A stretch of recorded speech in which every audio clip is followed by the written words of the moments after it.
सुनाते हैं। तो वहीं पर देव गुरु बृहस्पति भाग्य उन्नति के कारक और ईश्वर के आशीर्वाद के रूप में जाने जाते हैं।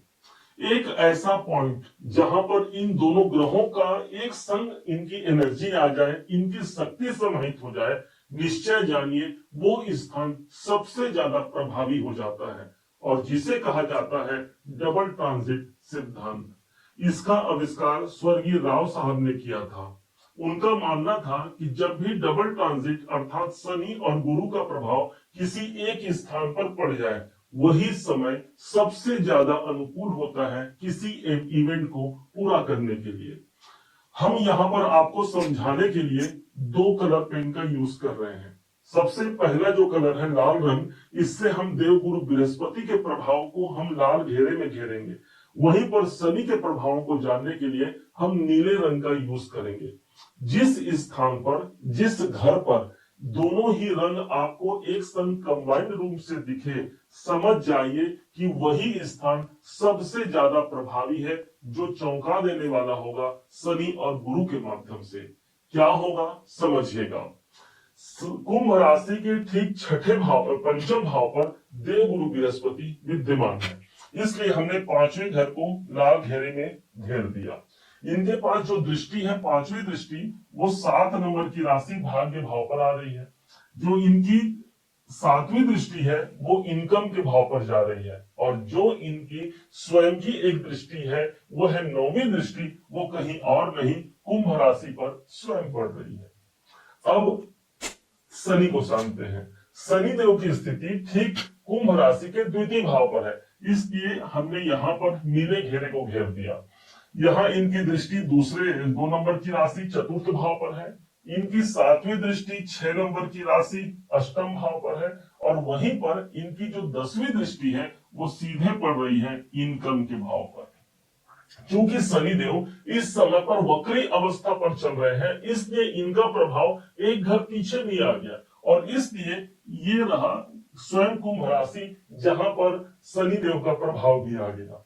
अब आपको 2 घर ऐसे दिख रहे होंगे जहां पर लाल और साथ में नीले रंग का कॉम्बिनेशन देखने को मिल रहा होगा और वही घर सबसे ज्यादा एक्टिवेशन में आ चुका और वो है स्वयं आपकी राशि कुंभ राशि और दूसरा है 11वें भाव जहां पर 9 नंबर की राशि है, अर्थात यही हमारे इनकम का स्थान हो गया। अब प्रेडिक्शन सुनिएगा वास्तव में होना क्या है। सबसे पहले बता दें आपको कि शनिदेव आपकी राशि के स्वामी तो है ही, इसलिए इस समय पर राशि एक्टिवेशन में आ रहा है, न सिर्फ शनिदेव के द्वारा बल्कि देव गुरु बृहस्पति के द्वारा। आज हमारा टॉपिक अलग अलग ग्रहों की विवेचना को लेकर के नहीं है, इसलिए हम सिर्फ उसी पॉइंट को लेंगे जहां पर इन दोनों ग्रहों की एनर्जी हमको मिलने जा रही है। शनि का अपने प्रभाव पर आना, गुरु का लग्न पर प्रभाव आना, एक नए कॉन्फिडेंस की हम प्राप्ति करते हैं। आर्थिक पक्ष यहाँ पर मजबूत होता है क्योंकि शनि वक्री अवस्था पर आकर के यहाँ देख रहे हैं और गुरुदेव ऑलरेडी पंचम भाव जो हमारे मन मस्तिष्क का स्थान है उस भाव से अपनी दृष्टि दे रहे हैं, इसलिए कॉन्फिडेंस हमारा अच्छा रहेगा। एक बेहतर स्वास्थ्य का उपभोग करते हुए हम अपने जीवन पर आगे बढ़ते हैं। कोई रोग है, कोई कष्ट है, कोई परेशानियां हैं, उन परेशानियों का अंत होता है और एक नए आयाम को, एक नए जीवन को हम प्राप्त करते हैं। सौभाग्य की प्राप्ति तभी होती है जब व्यक्ति का लग्न प्रभावी होता है, अर्थात आपकी राशि प्रभावी होती है। इसलिए एक नहीं बल्कि अनेक सौभाग्य की प्राप्ति शनि हमारा कर्म है और गुरु हमारा भाग्य है, इन्हीं दोनों का समावेश स्वयं हम पर आ गया। इसलिए कैरियर में एक नई विशालता को हम प्राप्त कर पाते हैं, अपने मुकाम को प्राप्त कर पाते हैं। जो कार्य हमने किया है उस कार्य पर यदि हमको इनकम नहीं मिल रहा है तो यहाँ पर घबराने की बात नहीं है, क्योंकि इन्हीं दोनों ग्रहों की एनर्जी सीधे हमारे इनकम के भाव पर आ रही है, जहां पर गुरु और शनि का प्रभाव आ गया। एक अच्छे लाभ का वातावरण हम ले सकते हैं। ये स्थान हमारे गेम्स का है, अर्थात एक नई ऊंचाइयां प्राप्त कर सकते हैं। अभी वर्तमान में जो जॉब कर रहे हैं उस जॉब में यदि हम कोई संतुलित अवस्था नहीं बन पा रही है, कुछ मनोनुकूल अवस्था नहीं बन पा रही है, तो एक बेहतर हम आयाम तक पहुंच पाते हैं। यह है हमारा 11वां घर। बड़े भाइयों से जुड़े हुए लाभ के अवसर बनते हैं। आप सोशल सर्कल समाज से जुड़ करके इस समय पर कार्य करते हैं या उस स्थान से जुड़े हुए आपके कार्य सम्मिलित है, तो इस समय पर हम सामाजिक कार्यों से या समाज से भी एक बेहतर लाभ को प्राप्त कर पाते हैं। कैरियर के दृष्टिकोण से हमने जो मेहनत करना था कर लिया।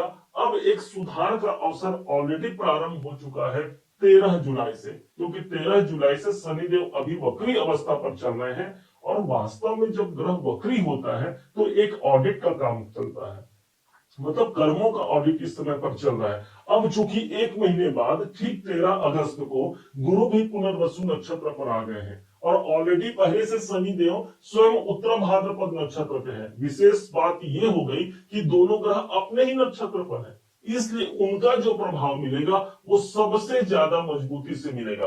कोई इच्छाएं हैं, इस समय पर वही इच्छाएं हमारी पूरी हो रही है। कोई बड़ा लाभ का अवसर बन सकता है। 11वां घर न सिर्फ शनि के माध्यम से बल्कि गुरु के माध्यम से भी अपने प्रभाव को सबसे ज्यादा मजबूती से इस समय पर हमको प्रदान करने जा रहा है।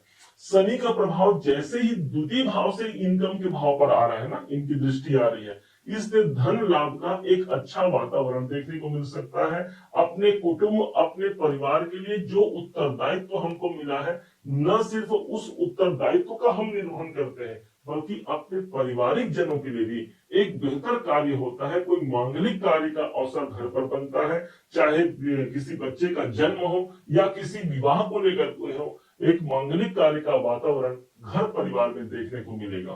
प्रॉपर्टी के दृष्टिकोण से भी देखा जाए तो जब लाभ भाव प्रभावी हो रहा है तो कोई प्रॉपर्टी हम बेचना चाहते हैं, वहां से हमको लाभ की प्राप्ति होना, एक बड़े इन्वेस्टमेंट से हम जुड़ सकते हैं क्योंकि धन भाव से देख रहे हैं लाभ के भाव पर, अर्थात जो हमने धन बनाया है, जो हमने पैसा बनाया है, उस पैसे को एक सही आयाम पर एक सही जगह पर हम लगा पाते हैं। उस लाभ की प्राप्ति हम न सिर्फ अपने स्वयं के लिए बल्कि एक विशालता कैरियर को लेकर के हम लगाते हुए अपने कैरियर पर भी एक विजय तिलक को हासिल करने जा रहे हैं। विशेष बात यह है कि छाव की पूर्ति और आर्थिक प्रबलता के रूप में ये समय हमारे लिए विशेष तौर पर 18 अक्टूबर तक सबसे ज्यादा प्रभावी होगा। उम्मीद है आप सबने इसे समझा, आप सबने इसे जाना। यदि आपने इसे समझा है, जाना है, मेरे समझाने का प्रयास यदि आपको सार्थक लगा हो, मेरे समझाने का तरीका यदि आपको सार्थक लगा हो, तो हर बार की भांति इस बार भी अपना प्यार भरा लाइक और कमेंट करना कभी मत भूलिएगा। और हाँ, यदि अभी तक आपने चैनल को सब्सक्राइब नहीं किया है, सब्सक्राइब जरूर कीजिएगा। पुनः एक बार फिर आप सभी का दिवस बहुत मंगलमय हो, इन्हीं शुभकामनाओं के साथ। जय श्री राम।